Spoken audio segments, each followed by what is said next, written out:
बिस्मिल्लाहिर्रहमानिर्रहीम। अस्सलाम वालेकुम जनाब। स्टोरीज़ मैंने 4 शेयर करनी है, इंतहाई अहम स्टोरीज़ हैं। दमादम मस्त कलंदर शुरू हो गया है। 11 इस्तीफ़े मंजूर हो गए हैं पीटीआई के MNAs के। मैं लिस्ट आपके साथ शेयर करने लगा हूँ।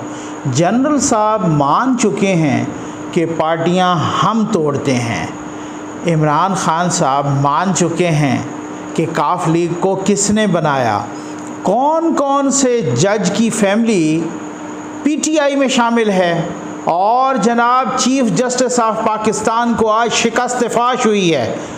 वो विकटें उखाड़ के, वही बात है, विकटें उखाड़ के भाग गए हैं। इस पे डिस्कस करना है। आ जाएं जनाब। सबसे पहले 11 इस्तीफ़े मंजूर हो चुके हैं। ये किस किस के इस्तीफ़े हैं? 11 MNAs के इस्तीफ़े स्पीकर कौमी असम्बली जनाब राजा परवेज़ अशरफ साहब ने मंजूर कर दिए हैं। पहला इस्तीफ़ा मिस्टर अली मोहम्मद ख़ान, ये NA 22 मर्दान से। दूसरा इस्तीफ़ा मिस्टर फ़ज़ल मोहम्मद ख़ान, ये NA 24 चारसदा से। तीसरा इस्तीफ़ा मिस्टर शौकत अली, ये NA 31 पेशावर से। चौथा इस्तीफ़ा मिस्टर फ़खर ज़मान ख़ान, NA 45 कुरम से। पाँचवा इस्तीफ़ा मिस्टर फ़ारूक हबीब, ये NA 108 फैसलाबाद से। छठा इस्तीफ़ा मिस्टर इजाज़ अहमद शाह, ये जो वज़ीर दाखिला भी रहे हैं, ठीक हो गया ना, साबिक वज़ीर दाखिला रिटायर्ड ब्रिगेडियर, NA 118 ननकाना साहब से। सातवां इस्तीफ़ा मिस्टर जमील अहमद ख़ान, ये NA 237 मलीर कराची से।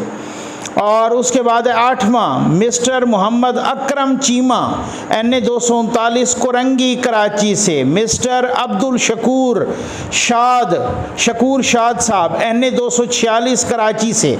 ये 8 हो गए।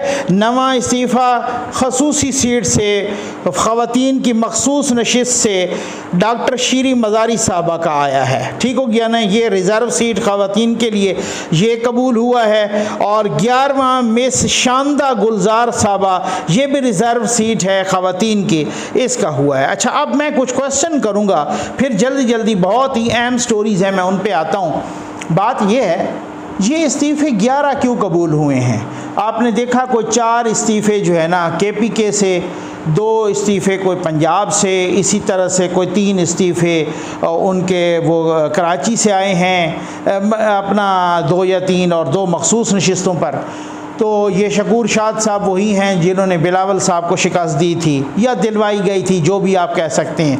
और फ़ारूक हबीब साहब, अली मोहम्मद ख़ान साहब। मैं हैरान हूँ, कहा जा रहा है ये पहला फ़ेज़ है। किस बुनियाद पे ये इस्तीफ़े मंजूर किए गए हैं? फार्मूला या वो बेंच मार्क या टच स्टोन क्या रखा गया है? आखिर कोई मेयार रखा गया होगा ना। लगता यूँ है कि कोई ज़ाहिर है राजा परवेज़ अशरफ साहब उन्होंने चुन के चलें जनाब, कुछ पीपल्स पार्टी के हिस्से में आ जाएं सीटें, कुछ फलां यूँ आ जाएं, इस तरीके से, ये इस तरह से। लेकिन मेरे ख़्याल में ये इस्तीफ़े एक ही साथ कबूल करने चाहिए थे, एक ही साथ मंजूर करने चाहिए थे। 123 के 123 मंजूर किए जाते। हाँ, अगर कोई फ़ाइट करता, को आके स्पीकर को बताता कि जी मैंने इस्तीफ़ा नहीं दिया और मुझसे ज़बरदस्ती लिया गया, उसकी एक और बात। लेकिन सारे के सारे इस्तीफ़े इकट्ठे एक साथ मंजूर करने चाहिए थे। आप मुझसे इत्तफाक करेंगे, मरियम नवाज़ साहबा ने भी यही कहा है। अच्छा, फिर बात ये, मुझे इस चीज़ की भी समझ नहीं आती। फवाद चौधरी साहब, कासिम सूरी साहब, इसी तरीके से असद कैसर साहब, इसी तरीके से और कुछ शाह महमूद कुरैशी साहब, गालिब असद उमर साहब, इन लोगों ने floor of the house record पे खड़े होकर ऐलान किया था। इनके इस्तीफ़े क्यों नहीं मंजूर हुए? ये क्या चक्कर है? तो ये जो कुछ मसलतें और कुछ इस तरह की चीज़ें होती हैं ना, ये अच्छी नहीं होती, ठीक है। ये इस्तीफ़े फौरी तौर पे सारे के सारे मंजूर होने चाहिए थे। ये इफ़ एंड बट्स, ये पता नहीं किस से पूछ के और इस तरीके से पहले भी पूछ के आपने ये सत्यानाश कराया है अपने वो मज़ाहमती बयानी को। ये जो मफाहमती या खुशामदी टोले हैं, इन्होंने सत्यानाश कराया। तो ये इस्तीफ़े एकदम कबूल हो जाने चाहिए। लेकिन फिर भी जो पहला स्टेप है, चलें फ़ेज़ बाय फ़ेज़ आते हैं। मुझे ये लगता है कि ये फ़ेज़ में इस्तीफ़े कबूल करने से ये पीटीआई को फ़ायदा होगा। अगर ये यकसर सारे के सारे इस्तीफ़े मंजूर कर दिए जाते तो ये फिर फ़ायदा होता। हुक्मरान जमात को भी। क्यों? अगर आप सारे के सारे 123 ही कबूल कर लेते, मंजूर कर लेते, और इसमें से 25 सीटें भी जीत जाते, बाकी सारी पीटीआई जीत जाती, अगर पीटीआई लड़ती है दोबारा, सारे के सारे पीटीआई जीत जाती, 25 से 30 सीटें भी जीत जाते, मंजरनामा ही तब्दील हो चुका होता। ये अवाम की डिमांड है। सबसे जो आसान तरीन तरीका है जजों से लड़ना, जुडिशल रिफॉर्म्स करना, ये करना वो करना, उसमें बहुत सारे लैकुनाज हैं, बहुत सारी मुश्किलात हैं। ये जो आसान तरीन तरीका है ना, जो आपके अपने हाथ में इस्तीफ़े मंजूर करने, पता नहीं ये भी आपको किन की इजाज़त चाहिए, मुझे इस चीज़ की समझ नहीं आती। उसके बाद आ जाए जनाब, ये बहुत बड़ी बात आज हुई है, आप चीफ जस्टिस ऑफ पाकिस्तान को शिकस्त फाश हुई है।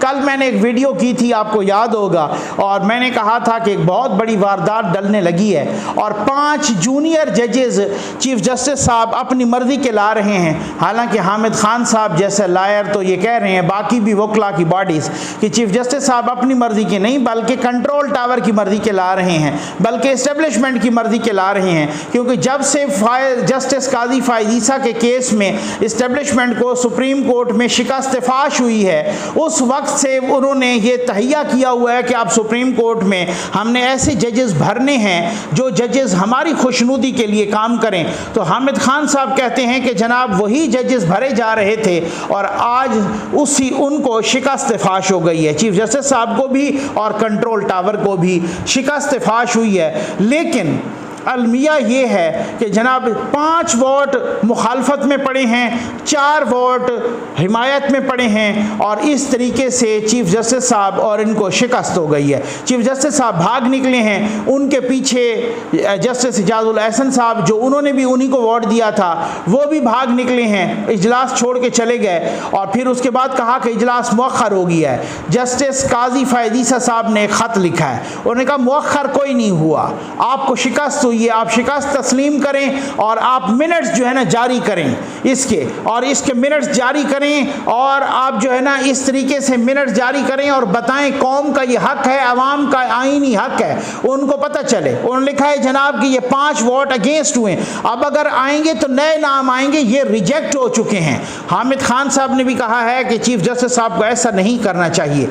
इस वक्त मैं सोशल मीडिया पे देख रहा था, कुछ लोग ये कह रहे थे कि जी इस वक्त एक बगावत की सी सूरत हाल है जो चीफ जस्टिस साहब को दरपेश है, और मरियम नवाज साहबा ने भी कहा कि यही तो चीज़ है, हम चाहते थे इस नौबत तक, इस नौबत ना पहुँचे यहाँ तक, लेकिन ये यही चीफ जस्टिस साहब हैं जो चंद रोज़ पहले, 2 रोज़ पहले ये कह रहे थे कि देखो जी परवेज़ इलाही को ज़्यादा वोट मिले हैं तो उसको तस्लीम करना है, हालांकि वो टोटली डिफरेंट केस था, ठीक है, उसकी अक्सरियत को तस्लीम करें। तो सर आज आप भी अक्सरियत को तस्लीम करें, अक्सरियत ने आपके खिलाफ वोट डाला है, और अगर वहाँ इस्तीफ़ा बनता है तो माज़रत के साथ कहूँगा, बहुत ही अदब के साथ कहूँगा कि बादियुन नज़र में या जो लोग जो कह रहे हैं, यहाँ पर भी लगता ऐसे है कि यहाँ पर भी इस्तीफ़ा बनता है, क्योंकि आपको शिकस्त हुई है और ये तारीख़ी शिकस्त है। ये पाकिस्तान की तारीख़ में, जुडिशल हिस्ट्री में, ये मुझे तो नहीं याद आता कोई माजी करीब में ऐसा हुआ हो, ये पहली दफ़ा हुआ है, ये शिकस्त फाश है।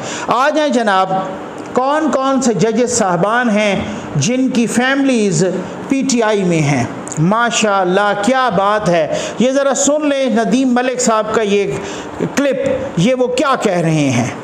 आपकी पार्टी के एक सीनियर रहनुमा ने मुझे कहा कि कुछ जजेस का नाम लेकर, जो मैं दोहरा नहीं सकता, कि इनकी फैमिली मेंबर्स पीटीआई के जलसों में शामिल होते हैं। क्या ये बात दुरुस्त है? जी दुरुस्त है। ये दुरुस्त है? दुरुस्त है। वो पटा पहले फिर से सबूत है आपके पटा पहले या सिर्फ इल्जाम है? नहीं, सबूत है, वीडियो एविडेंस, डॉक्यूमेंट्री एविडेंस है आपके? हाँ, लेकिन अब अगर हम इसको सामने लाएंगे तो फिर ये कंटेम्प्ट ऑफ कोर्ट भी हो सकता है। यानी मामला ये है कि ये चीजें जो हैं, आपके इल्म पे है कि जिस दिन जो है वो मियां नवाज शरीफ को डिस्क्वालीफाई किया गया था, बेंच में बैठे बाद जज साहबान की फैमिली जो ऊपर गैलरी में बैठी थी और उन्होंने वहां पे नारे बुलंद किए थे, और ये चीजें बाद में मीडिया में भी आई। तो ये सारी चीजें जो हैं, इन चीजों को इन अदारों में बैठे लोग जो हैं वो जब तक इन चीजों से ऊपर नहीं उठेंगे उस वक्त तक ये मसाइल तो रहेंगे। अब आप अंदाज़ा कीजिए, ये मुल्क के वज़ीर दाखिला कह रहे हैं, नदीम मलिक साहब ने उनसे पूछा कि आपकी पार्टी के एक सीनियर रहनुमा ने मुझसे कहा है कि कुछ जजेस साहबान हैं जिनकी फैमिलीज़ पीटीआई में हैं, ठीक है, और वो सर्विंग जजेस साहबान हैं और उनकी फैमिलीज़ पीटीआई में हैं, और जनाब वो पीटीआई में हैं और वज़ीर दाखिला साहब कह रहे हैं कि जी हाँ हैं, और वो पीटीआई के पट्टे पहन के आती हैं जलसों में, सही हो गया। और वो इस तरीके से बता रहे हैं कि जिस दिन नायल किया गया था नवाज शरीफ साहब को, उस वक़्त भी जजेस की फैमिलीज़ ऊपर गैलरी में बैठी थी और वो नारे लगाने उन्होंने शुरू कर दिए थे। मैंने आपको चंद रोज़ पहले बताया था कि बाब रहमते ने फवाद चौधरी साहब से रिक्वेस्ट की कि जी इमरान खान साहब से मेरी बेटी मिलना चाहती है जो कि अमेरिका से आई हुई है, और उन्होंने कहा कि बस खान साहब लाहौर आने वाले हैं और मैं मिला दूंगा। और ख़ान साहब लाहौर गए, ये इस हुकूमत से पहले, ये परवेज़ इलाही साहब के वज़ीर आला बनने से पहले, जब ये सारा कुछ सिलसिला चल रहा था, ख़ान साहब जब लाहौर गए तो बाब रहमते की अमेरिका से आई हुई बेटी को उनकी माँ भी साथ आई और वो मिला दिया।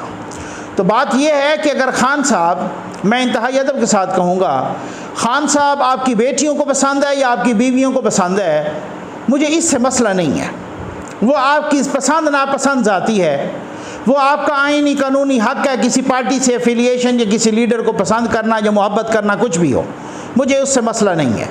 मुझे मसला उससे है कि जब आपके ये ज़ाती ताल्लुकात आपको मुबैना तौर पे बीवियाँ मजबूर करें या बेटियाँ मजबूर करें, आपके ये ज़ाती ताल्लुकात जब नेशनल ताल्लुकात पर हावी आते हैं, जब नेशनल इश्यूज़ पर हावी आते हैं, आपके ये ज़ाती ताल्लुकात जब इंसाफ को लथाड़ पथाड़ देते हैं मुबैना तौर पे, इंसाफ उस वक़्त वो एतराज़ भी होता है, उस वक़्त तहफ़्फ़ुज़ात भी होते हैं। ये चूँकि वक्त के वज़ीर दाखिला ने नहीं बताया, मुझे भी पता है, पता आपको भी है, बहुत सारे व्यूवर्स को है, वो कमेंट्स में लिख भी देते हैं कि किस किस जज की फैमिली क्या क्या कर रही है, कहाँ कहाँ थी, किस किस जज का कौन कौन सा रिश्तेदार पीटीआई के कौन कौन से कहाँ से लड़ रहा है। ये तलत साहब ने उस दिन भी कहा कि जी चीफ जस्टिस का भी एक रिश्तेदार वहाँ से लड़ रहा था फैसलाबाद से, और उन दिनों चीफ जस्टिस साहब ने वहाँ के दौरे भी किए। तो ये चीज़ें जो है ना, फिर उसके इसका मतलब ये है कि अब ऐसे जजों से मैं माज़त के साथ कहूँगा, इंसाफ की तवक्को कौन रखे। ये इंतहाई माज़त की है, मुबैना तौर पे मैं कहूँ, चलो ठीक हो गया ना। जब ये वज़ीर दाखिला साहब कह रहे हैं कि हमारे पास वीडियो सबूत हैं, लेकिन अगर वो हम सामने लाए तो फिर कंटेम्प्ट ऑफ कोर्ट हो जाएगी, फिर तौहीन अदालत हो जाएगी। ये इससे बड़ी कोई सितम ज़रीफ़ी, इससे बड़ा जुल्म कोई मुल्क के साथ हो सकता है। अब आ जाएँ ज़रा, ये हामिद मीर साहब का आपको मैं क्लिप दिखा रहा हूँ। मैंने कहा ना खान साहब क्या कह रहे हैं काफ लीग के बारे में, और फिर उसके बाद आर्मी चीफ साहब जनरल रिटायर्ड परवेज़ मुशर्रफ साहब क्या बोल रहे हैं, हम पार्टियां कैसे तोड़ते होते हैं। ज़रा आइए ये सुनिए, सर धुनिए, 2 जुमले बोलूँगा, अब इसी पे वीडियो ख़त्म करूँगा, ये ज़रा सुन लीजिए। नैब जो है ये बहुत ही मुतनाज़ा इदारा है। इस इदारे के बारे में इमरान खान साहब माजी में बहुत कुछ कह चुके हैं। एक उन्होंने इंटरव्यू दिया था, उसका एक क्लिप सुनिए।